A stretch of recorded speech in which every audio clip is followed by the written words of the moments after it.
Queridos amigos, bienvenidos a esta reflexión que cada 8 días nos ponemos en la presencia de Dios para empezar a ahondar en todo lo que significa la experiencia de Él en esta primera comunidad cristiana. Y cómo esta experiencia con Dios nos va haciendo a usted y a mí capaces de ir creciendo espiritualmente. Es una experiencia que nace, como he venido diciendo, gloria a Dios, cada 8 días, de esa experiencia de resurrección. ¿Qué es esa experiencia de resurrección? Es la experiencia de sentir que Jesús está vivo y que Jesús está vivo y se queda en todos los corazones de las personas, y es esa experiencia de conversión. Resurrección, conversión y amor. Este triángulo se convierte en una sola unidad, que a nivel de la metodología lo vamos separando, tal vez para empezarlo a entender un poco, pero en la dinámica de Dios, resurrección, conversión y amor siempre serán esa misma dinámica. Toda experiencia del amor de Dios es una experiencia de resurrección, y toda experiencia de resurrección le cambia a uno la vida. Y a mí me encanta entender eso, porque uno todavía sigue pensando que hay seres humanos que no hay nada que hacer, que hay personas que por sus actitudes o su manera de relacionarse con los demás o lo que sea, son personas que ya están total y absolutamente, ya no hay nada que hacer por esos seres humanos. Y Dios siempre es un Dios que es un Dios de oportunidades, y un Dios que nos abre siempre la oportunidad a ustedes y a mí de encontrar cada día más esa experiencia que nos da alegría, esa experiencia que nos da felicidad, esa experiencia que nos da, como de alguna manera se ha dicho durante cada 8 días, una experiencia que da resurrección. Bienvenidos a esta clase de Biblia, hermanos. Ya todavía virtual, pero ya creo que lentamente, más adelante, vamos a tener la oportunidad de tenerlo un poco presencial y virtual a la vez. Ya veremos. En el camino Dios se encarga de todo. Hoy quiero hablarles de alguien que me encanta personalmente adentrarme en la vida de este hombre, y cómo la vida de este hombre se va convirtiendo en un referente para todos los seres humanos, porque es la conversión de alguien que ya se creía convertido. O sea, la conversión de los buenos, a diferencia de la conversión de los no buenos, de aquella persona que está alejada de Dios, aquella persona que todavía mendiga amor, aquellos seres humanos que todavía están, no sé, alejados de muchas cosas y viven a través de sus miserias y todo lo que puede significar eso. Este tipo de conversiones son las conversiones que a uno le impactan. Pero ¿qué pasa cuando Dios va cambiando a los que se consideran buenos? A los que creen que están haciendo bien las cosas porque cumplen la ley, a los que creen que están haciendo muy bien y son fieles a la norma, pero estos seres humanos que a veces creen que están haciendo bien las cosas, les falta lo que la palabra viene diciendo en el evangelio de toda esta semana: la misericordia y el amor de Dios en el corazón. Porque hay una diferencia muy grande. Yo puedo creerme bueno porque cumplo la ley.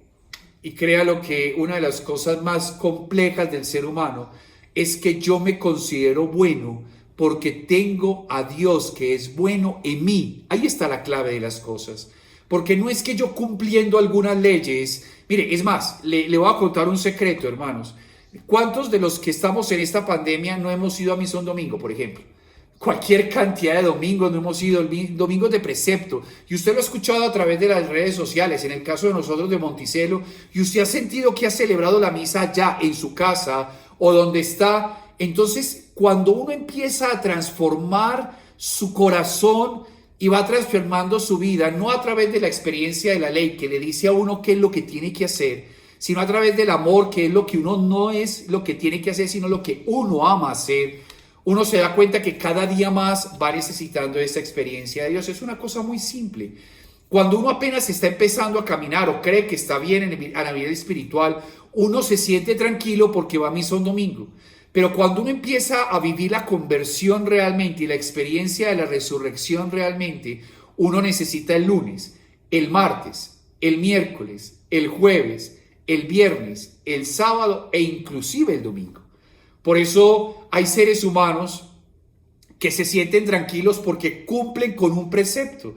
Y hay otros seres humanos que ya vamos entrando a la experiencia de Dios y saben que a Dios no le interesa darle un día, sino darle la vida. Y parte de toda la diferencia en el camino de fe. Ya no le damos un día a Dios. Usted puede conectarse ahorita a través de la virtualidad y de las redes sociales en cualquier momento, un lunes, un martes, un miércoles, un jueves, un viernes, un sábado, y ya nos hace falta.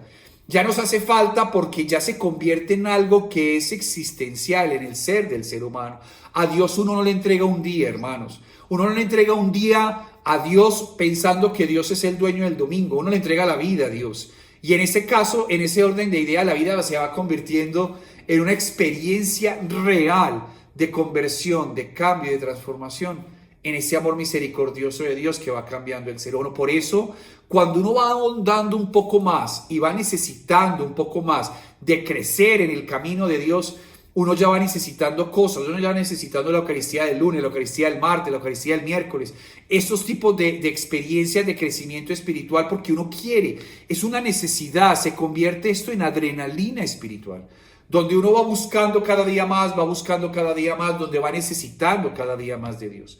Y es ahí donde eso se convierte en una experiencia de crecimiento espiritual donde nunca hay un límite, donde el crecimiento siempre va a llegar al cielo y el cielo más allá. Por eso cada vez que yo busco de Dios, cada día Dios me va a buscar más a mí. Y cada vez que Dios me va a buscar más a mí, va a necesitar de mí el tiempo, el espacio, todo lo que soy, de tal manera que Él va cambiando mi vida y nosotros vamos empezando a transformar nuestra vida como una respuesta a su misericordia. Vamos a hablar de un hombre que a mi humilde criterio creía que todo estaba bien en su vida. Creía que todo en su vida era espectacular, cumplía la ley, era el prototipo de israelita ferviente de lo que puede significar la ley de Moisés. Un hombre que tenía en su corazón la idea de que la comunidad creciente era simplemente atea, que había que matarla, porque no iba contra no las tradiciones, sino que ponía a Dios en el corazón, ponía a Dios, lo sacó del templo y lo puso en la persona de Jesús. Y en la persona de Jesús lo puso en la experiencia de la comunidad, 2 o 3 reunidos en mi nombre, ahí estaré yo. Y esto es una blasfemia para todos los que creen que si no está en el templo, no está en ninguna parte. Dios baja de las nubes y se mete en la vida de todo ser humano, en cualquier espacio y en cualquier momento. Uno va a la iglesia a celebrar la fe. Pero cuando uno no está en la iglesia, Dios está con nosotros en el día al día de la vida. Entonces Jesús sacó a Dios del templo, lo puso al servicio de los más necesitados, de los más pobres, de los más excluidos de la sociedad, que eran los enfermos de lepra, los más pobres, las personas que no podían tener hijos, las mujeres, y puso a un Dios tan cercano que entró en el corazón a través de él. Cuando esto pasa y hay una experiencia de la resurrección y muere Esteban como el primer testigo de la resurrección del Señor, donde su sangre se convierte en semilla de nuevos cristianos, que lo hablábamos hace 15 días atrás, aparece la primera aproximación de un hombre que estaba ahí viendo que lo estaban lapidando, que se llamaba Saulo, que era un hombre total y absolutamente espectacular, visto desde la ley de las representantes de la religión oficial. Era un hombre íntegro, cumplidor de la ley, un hombre inteligentísimo, un hombre que conocía la palabra de Dios, y en medio de su estructura mental no cabía una experiencia diferente de la experiencia revelada a través de Moisés y a través del sumo sacerdote y los representantes de la religión oficial, que eran los fariseos y los escribas. No había más. Ellos eran los portadores, los únicos portadores de la verdad. Entonces aparece Esteban muerto, seguramente cuando Saulo lo ve morir y ve lo que dice en medio de la muerte: Señor, perdónalos porque no saben lo que hacen. Este hombre despierta en su corazón la pasión de acabar con todos. Era la necesidad de acabar con todos. Pide cartas, que eso lo voy a leer ya en el capítulo 9 del libro de los Hechos de los Apóstoles, para que vaya buscándolo en sus Biblias. Pide cartas porque este hombre se llena de fanatismo, que tiene que ser completamente fiel a la ley, completamente fiel a la ley, y de alguna manera, para poder ser completamente fiel a la ley, había que matarlos. Había que matarlos porque matándolos estaban dándole gloria a Dios. Matándolos estaba diciéndoles: vea, es que ustedes están equivocados. Dios está en el templo, se transfiere a través del sumo sacerdote y hay cualquier cantidad de leyes que hay que cumplir para poder llegar a Él. Jesús solamente dijo que habían tres. Amarás al Señor tu Dios con todo tu corazón, con toda tu alma, con todas tus fuerzas, al prójimo como a sí mismo, no más. Es decir, bajó a Dios, le quitó toda estructura y lo puso al ser humano, diciendo, cada vez que yo amo me encuentro con Dios. Es más, lo puso más profundo en el corazón.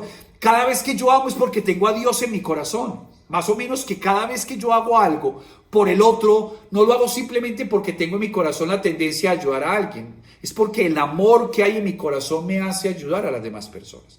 Y es ahí donde esto cambia y empieza a revolucionarse y hay que matarlos. Hay que matarlos por una sencilla razón, porque no piensan como nosotros. Porque no piensan como nosotros y todo el que no piense como nosotros hay que crucificarlo.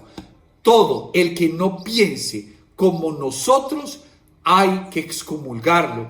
Todo el que no piense como nosotros hay que apedrearlo.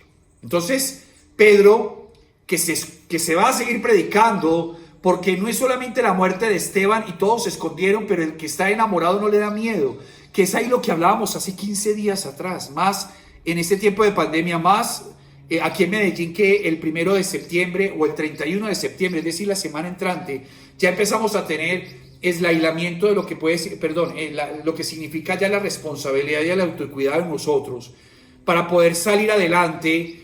Yo sé que muchos de los que están viendo tenemos miedo de contaminarnos. Claro, eso es muy común, muy normal. Además, los que llevamos 6 meses encerrados, como en el caso de nosotros aquí en Monticello, 6 meses, casi 180 días, salir o hacer algo es algo que genera cierto tipo de miedo.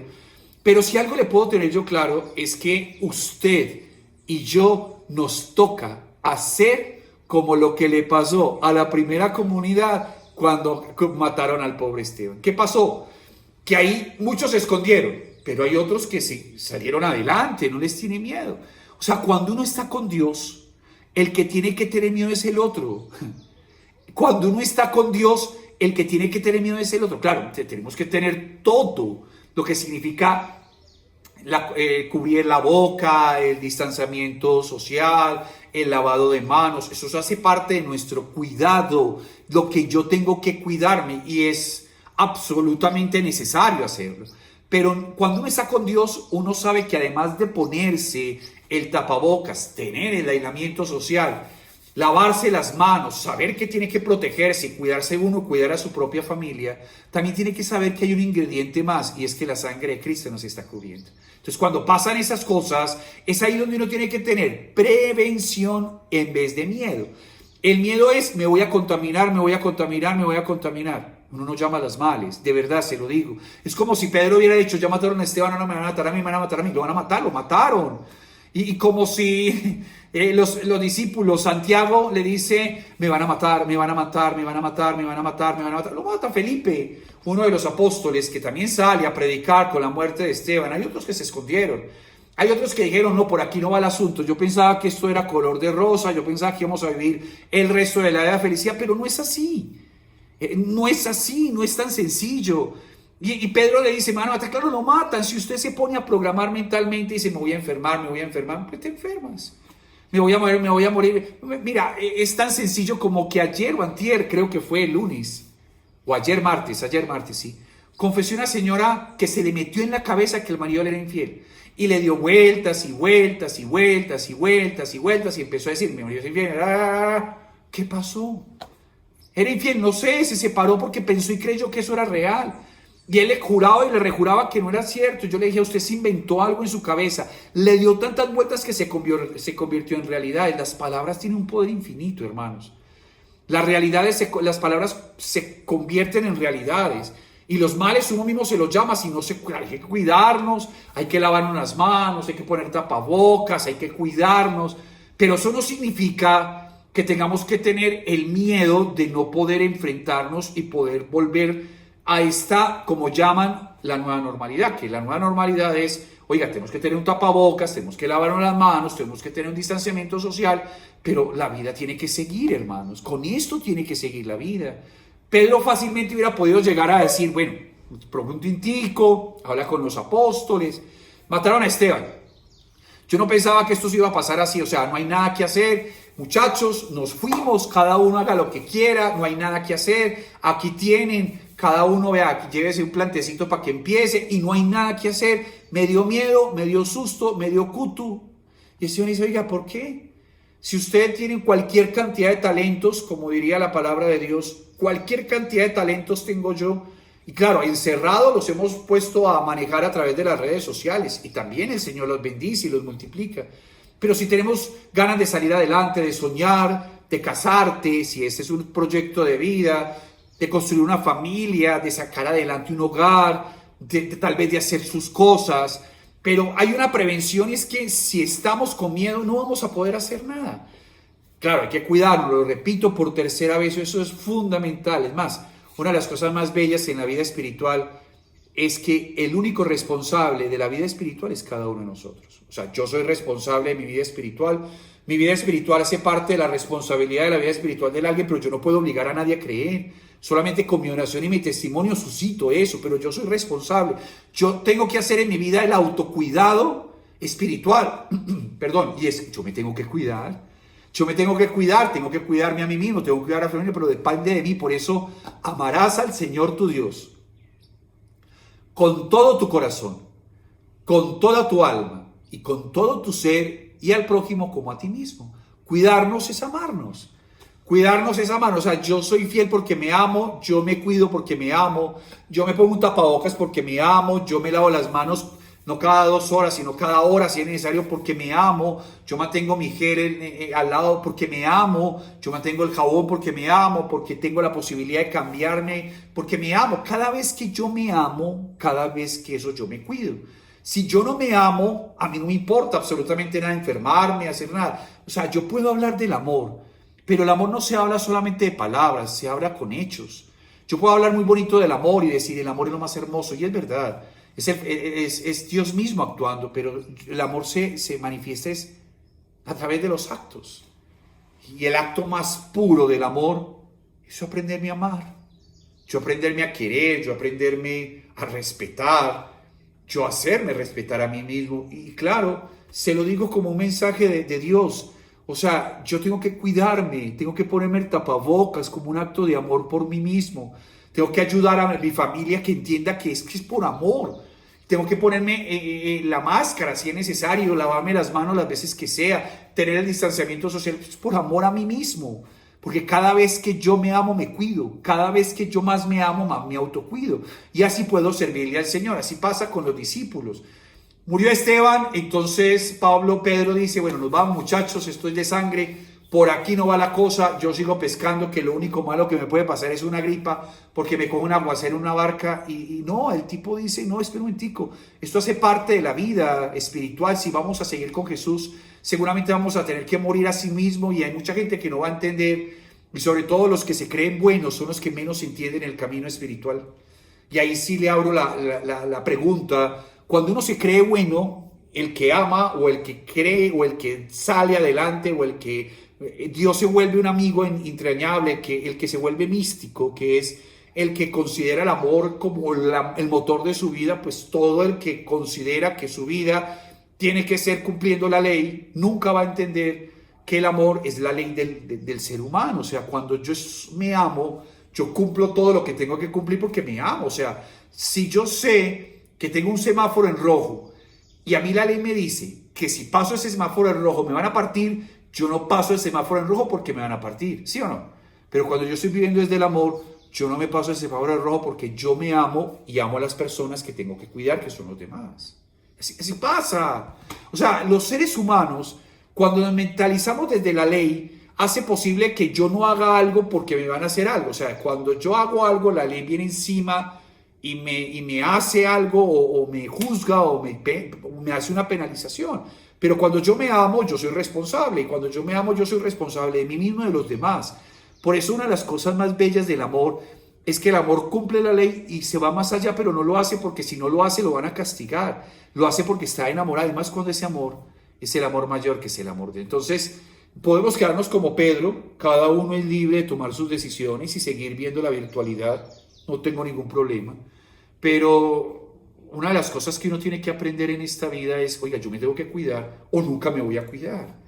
Yo me tengo que cuidar, amando es cuidándome, y yo tengo que utilizar todos los mecanismos de bioseguridad, todos los mecanismos de protección, pero me tengo que cuidar a mí mismo. Y eso no significa que no pueda tener un poquitico más de vida activa, no pueda hacer ejercicio, no pueda salir, o así sea, vivir una normalidad diferente, pero una normalidad diferente donde no sea el miedo el que maneje mi corazón, sino la responsabilidad y el amor. Es una cuñita chiquita para los que aquí en Medellín, por ejemplo, la semana entrante ya empezamos las actividades. Ustedes, me imagino que en otras ciudades tal vez empezarán algún tipo de cosas. Entonces, para que sea realmente no el miedo a contaminarnos, sino la prevención para no contaminarnos. Cuando uno tiene miedo, hermanos, uno llama a las cosas. Y las cosas y los males no hay que llamar, siempre hay que buscar que vengan a nosotros las bendiciones. Nos metemos con Pablo. Termino diciéndoles, no hago más porque no quiero encasillar a nadie. Si tu vida es feliz viviendo desde la ley, vívela feliz, pero no te creas bueno. Que yo cumpliendo una norma no me hace bueno. Yo cumpliendo una norma a mí no me hace bueno. Porque yo no cumplo una norma, yo cumplo el amor, y el amor me hace cumplir todas las normas, no porque me toca, sino porque estoy enamorado del Señor, hermanos. Pónganse a pensar que yo tenga que venir aquí ya, cuando aparezca en las redes sociales de Monticello la información, un domingo. Es que si yo no voy el domingo a misa, no, para nada. Yo el domingo a misa, si yo no vengo el domingo a misa no va a pasar nada. O sea, el que quedó faltando la misa, si usted vive de la ley se va a sentir muy mal. Pero si vive desde el amor, usted dejó a su novio, a su amigo aquí, que es Dios. Y uno viene a misa un lunes porque es una comunidad que le gusta, porque ha crecido en la espiritualidad del Carmelo. Viene un martes, participa en todas las actividades de Monticello, de las Carmelitas Descalzos, de la iglesia, porque hay elementos que me sirven a mí para crecer, pero no lo hago porque me toca, lo hago porque me amo y porque quiero aprender más de Dios. No, mire, hace unos días me pareció muy curioso porque una señora me dice, padre, es que si yo no voy a misa me voy para el infierno. Y digo, pero no, es que uno no se va a la misa para que cuando se muera no se vaya para el infierno. Uno va a la Eucaristía porque ya está anticipando el infierno con sus actos y quiere vivir una experiencia de Dios, tener posibilidad de manejar las crisis, tener la posibilidad de decir que no, cerrar capítulos en su vida, ayudar al otro, ser feliz en lo que yo hago. Y es ahí donde uno va aprendiendo que la experiencia de Dios no quita, suma la realización del ser humano a través de la persona de Jesús. Pablo, este personaje que vamos a hablar hoy en el capítulo 9, bueno, voy a hacer la introducción en el capítulo 9, dice, entre tanto Saulo, empiezo a leer el capítulo 9, respirando todavía amenazas y muertes contra los discípulos del Señor, se presentó al sumo sacerdote y le pidió cartas para la sinagoga de Damasco para que si encontraba algunos seguidores del camino, hombres o mujeres, los pudiera llevar atados a Jerusalén. O sea, el tipo ya se le metió y dijo, aquí los acabamos.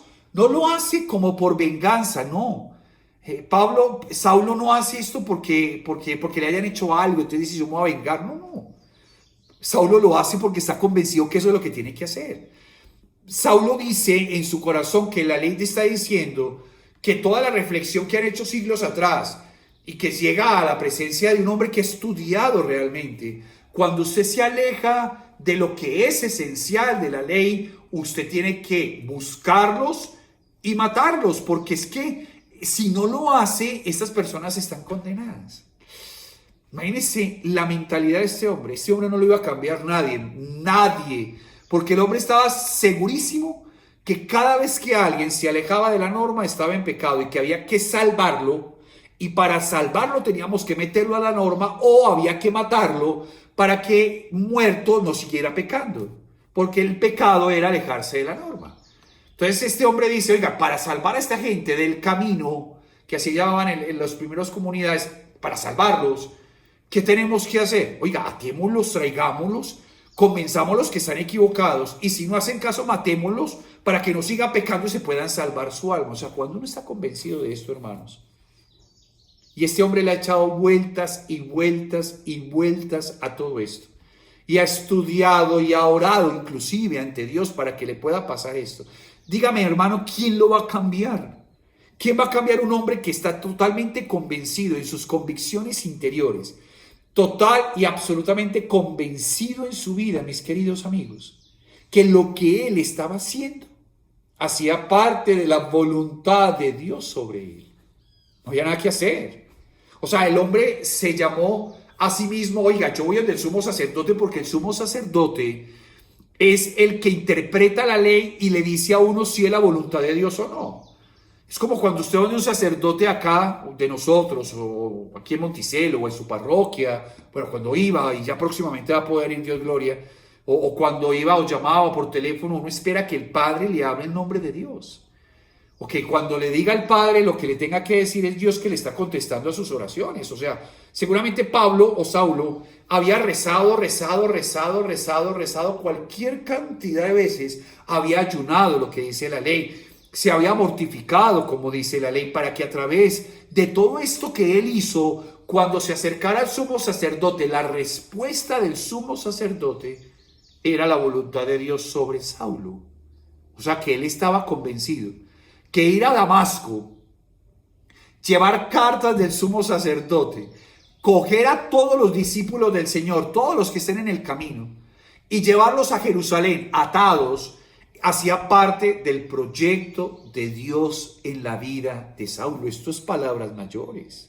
Esto no es solamente una idea que él tenía, o no solamente era un rencor que él tenía, o tenía unos celos. No, esto hace parte de un proceso de oración de él, de un proceso de transformación de él, un proceso de ayuno que ayunaría muchas veces, y quería que el sumo sacerdote, que era el representante de la religión oficial de la época, el representante real, o sea, es decir, ya después de él no hay nada que hacer, o sea, es como el papa de la época, que si el papa le contestaba, el de la época, y le decía, sí, hágale, significaba que hacía parte de la voluntad de Dios, y el hombre muy sencillamente se sienta a orar y va donde el sumo sacerdote, y antes de pedirle las cartas le dice, vea Padre, vea sumo sacerdote, yo venía orando, vengo sintiendo esto en mi corazón, he querido pedirle mucho a Dios una señal, que esto se hace parte de la voluntad de Dios, y si usted me manda cartas o me va a dar las cartas a Damasco para poder coger a ellos, para que no se condenen más,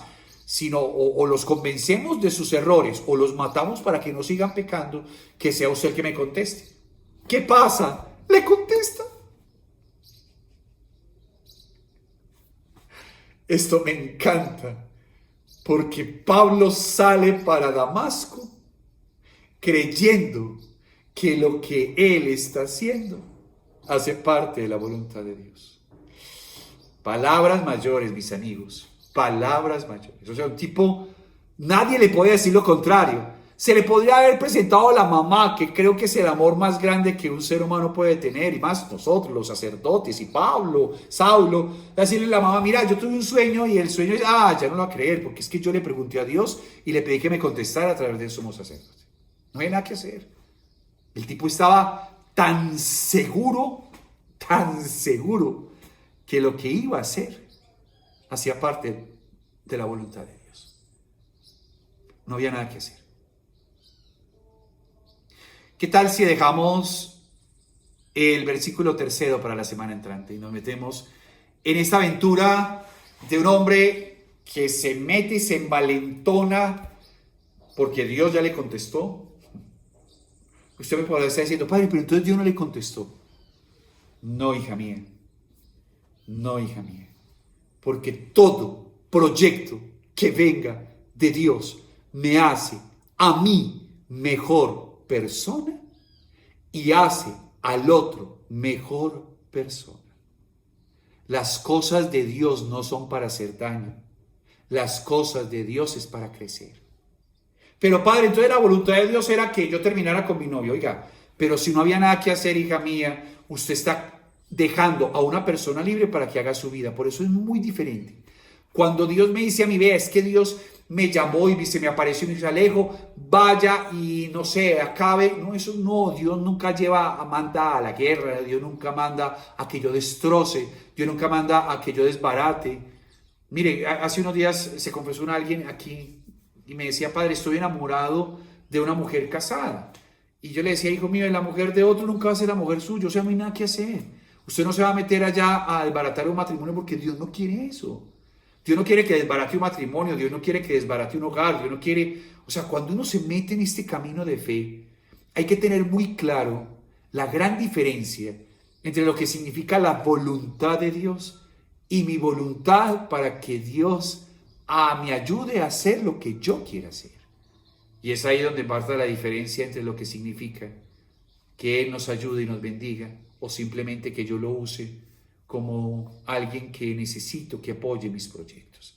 Dentro de 8 días nos metimos en este hombre fascinante, tan fascinante que la Santa Madre Teresa le encantaba, tan fascinante que Santa Teresita le encantaba, por esta misma razón, porque era un hombre convencido que lo que estaba haciendo era de Dios. Y Dios se le aparece en el camino y le dice, no, señor, esto no es de Dios, esto es de usted, que quiere sentirse bien creyendo que está sirviéndole a Dios de esta manera. Y la única manera de servirle a Dios es hacer su voluntad. Y dentro de 8 días, Dios mediante, nos vamos a meter desde la figura de San Pablo a mirar cómo se identifica la voluntad de Dios y cómo se identifican los caprichos de mi corazón. Dios los bendiga, buena noche, pronto nos veremos con ayuda de Dios. Dios los acompañe.